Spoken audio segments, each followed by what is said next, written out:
Hi, this is Khushvi again, and we are coming up with our FlutterFlow and Supabase project that we left off. So if you didn't join, let's start here. Create a Supabase project, name it according to you, whatever you want to know. I have named it as a snapboard. You have to create a password for it, and below the region, you have to change it to South Asia, Mumbai, and then create a project. With that, you will be given something like this. You will see this. You will be given the project URL. You need to copy it and paste it in the FlutterFlow Supabase authentication there. And below that, the API key is given. You do not have to use it. You need to go to the project settings, and then there will be API keys. You need to select the first and in public key, this one. Then copy it and paste it in the second part. Now you need to select the get schema. So whatever the tables you have been created would be provided here. I have created already two tables, post and the user. So let me tell you how do I created that table. So go to the table editor, new table, name the table as the users. Below that there will be a column ID, change it to UUID, that's universal identifier. And it should not be random generated, it should be come from your authentication UID. It should be a primary key created at column should be same as it is given. Now the next column will be username based on our users. So set it as the username, choose text as its value, and username should not be nullable. It should be provided by everyone and it's compulsory, so untick it, and should be unique, so set according to it. Now the next column will be bio, that would be the user's bio. We're gonna set it from the UI base, so it's just something user can add. So text as its type and it should be nullable, that's okay. User don't want to write it, that's okay. Save the table. Next we are building, so it's taking a long time, but it depends on your internet speed. So yeah, the users table has been created. Now new table we have to create it, that is a posts table. So yeah, same as a post ID should be turned to UUID, and it should be not random generated. It should be from the authentication UID. It should set as the primary. Now we need 3 more columns. So the first one would be user ID, that would relate to the ID of the users table. So post ID and the user ID table will almost have a foreign key. So change it to the authentication user ID.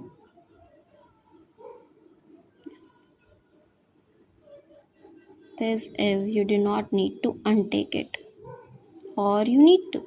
Yes, it should be unticked. So set again to the authentication user ID. Don't get confused. See, this is where we get always confused. So add a foreign key. The table should be public. From users table, from post table, you have to select it's the user ID, and it should be linked with the ID of the users table. Action cascade. Cascade means you have all rights to change and do not need a permissive or restrictive manner. So yeah, next column would be our image URL and the title. So as an image URL, we are setting it as a text because it's a URL. Try to find a text, string, variable where it would be confusing, but we need to take the text, and it should not be nullable because image URL will be nullable. Then there will be no point of setting a post or uploading a post. There will be no URL. Title should also be text. It's okay, it depends on the users whether they need to set it or not. So save the table. Again, the internet is taking time, so don't rush, don't hurry. It will done. So yeah, we created it. Now need to go to authentication table, sign in and provider. Your enabled should be your email authentication providers. Now move to the emails and there would be the magic link. Now you need to change this. So magic link should be the OTP. Email OTP. Now this would be the format about when you will get an email for an OTP to your registered email. So yeah, this is just the backend part. In the UI part, you will see how this is work. Enter the OTP to login, and we have that dot confirmation email. Now change it to the dot token. That's it. This is almost done. Now so we have changed it to dot token, and now we need to provide the policies, that what type of policies should be there for the table post and the users. So in post table we need to select, update, delete everything. So select all. This is selected. As the select, we need to select all, name it according to you. The policy name should be based on you. See, I said that should be posted like this. Now there will be two lines. You need to post this text. Look at clearly, and this should be pasted.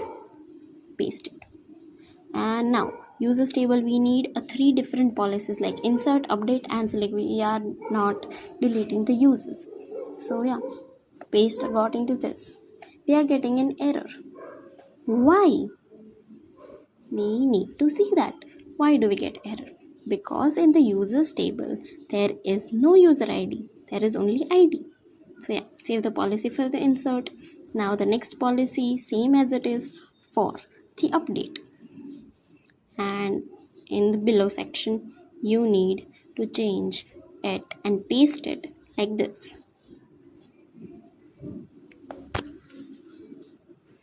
Same as it is, we pasted in the insert like this. ID, auth ID equal to ID, and same next policy should be select. Again, name it whatever you wanna do, paste it.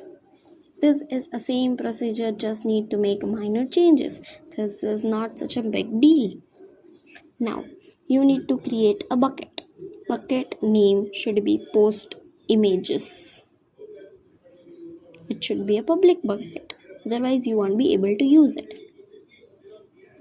Now you need to create a folder where your images would be saved. Name it as the post pics. Now backend part is done. Now we need to go to the UI part. How do we get that UI that you already saw? You get to the authentication part. Wait for it to load and select the first UI, first auth one. Now in sign up I change a bit, like I set changes to get OTP and set the pin code. You can check the structure beside it. It's on the left side.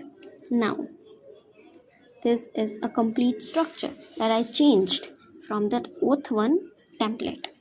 Sign up template remains the same. Below that you need to remove the Google authentication or the other authentication. Now we need to add the custom actions. So we have already two actions built. I will give you the link at the end. Which link do you need to get that custom code? So yeah, create the two custom code. Just paste the code that's provided in the last link. At the end of the video I will provide a link. So yeah, in get OTP button you need to set an action, like I already set one. So open the editor flow. There will be a custom action. You need to set which custom action it is. So in the get OTP we have set the custom OTP of about get OTP function that we created. Same for it. There's nothing to add below it, just as it is. Nothing big. So you can check that our code is also presented here. Yeah. So this is the custom action for the get OTP. Now in the sign in page, you also need to add a custom action, but we have two actions. So let's see which one are there. The custom action is confirm OTP. We have created that custom action, and then when you confirm it, that will navigate you the post page where you will be able to add your posts. That's all. Now we have created the post, profile and view profile page. These are very basic. Okay, so in the sign in there is already set. You did not need to change anything. Every action is already set. It by default comes in the template. So this is not such a good UI. This is just a sample. Check the structure on the left side. So yeah, so these are the buttons. We have add post, back, click post, image and text field. This is the create profile page where user need to enter the username, their bio and the save changes button. Now we are moving further.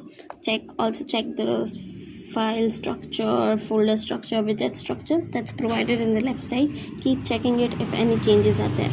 Now in the post sections or the post page, there is a post button where we have set an insert row backend call that you will search like backend call, go down and there you will see that in the Supabase there will be an insert row.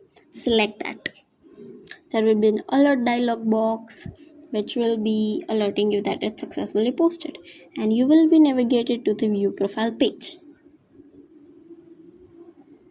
So how do you click a post? So yeah, there is a click post button that will allow you to post an image or a click an image. So there will be actions set over there like upload media to Supabase. You need to search for upload media or media, anything you can search will be shown. Now you need to select the upload and save media, not upload and save file. Select upload and save media. Now there is an update state. Update state is a state management where you need to update the state of the page. If you are a computer science student, you know what is a state management. Set the image page and you need to select the bucket name that we set the post images and the folder posts pics. Now it's all done. You need to set the field as an image path which you need to update completely. So yeah, this is our upload image URL, and what we need to do, rebuild current page, not all the pages. This is all set. Now in the profile page, you need to changes as the save changes when the user do. Then what will do, username and the bio will be inserted to the users table. So yeah, select the users table and send field which ID, like you have the ID, username and the bio with us. Okay, the ID is set, username and the bio all are set. This first action is completely done. Now there should be that navigate to the post. So it will, when you change, you will get to the post and then there will be a view profile page. There will be text, below text, and there will be a list view about all your posts. Now you have the structures beside it. So this one is the text as we mentioned. Below that there is a list view. So we have an add more button if you want to add more posts. This is completely a list view. You can see the structure on the left side of the list view. Now in the list view there is an arrow button. We will change it to delete button. Now on the first text you need to change it to Supabase query. You need to set as query of the select all, that will select your username from it. In the second, you also need to set the Supabase query, which will generate dynamically from your user database the bio. So there is nothing change in the query. Now in the add more button, we will set an action of navigating to the post page that will navigate you the post page, and you can upload an image again. Now in the list view also we need a Supabase query of the post table and select the list of rows. Now ordering should be created at and the descending order. Now change the button to the delete. So search for the dustbin. But if you can't find a dustbin, I couldn't find. So let's just find about delete. Yeah, we are in dustbin. Select anyone. I like this one, so I selected the fourth one. It will be changed in each and every list, how many it will be generated. So now you need to set an action on the delete button. There are 4 actions: the backend, refresh database, update state, and the alert dialog. In the backend call, you need to select the delete rows. Delete rows on which table? See here in the Supabase, you need to go down for the delete rows, delete from the post tables. And from matching rows, we need to set a filter. Filter should be ID, that should be equal to. So let me remove and tell you again which ID. You need to select the post rows and the ID. It will be deleted from the filter and it will match it. Now we need to refresh the database. Select the refresh database, and what should be refreshed? The list view. The update state as we did earlier. Same for the state management thing. So it will reload and rebuild the current page and the deleted post will be removed.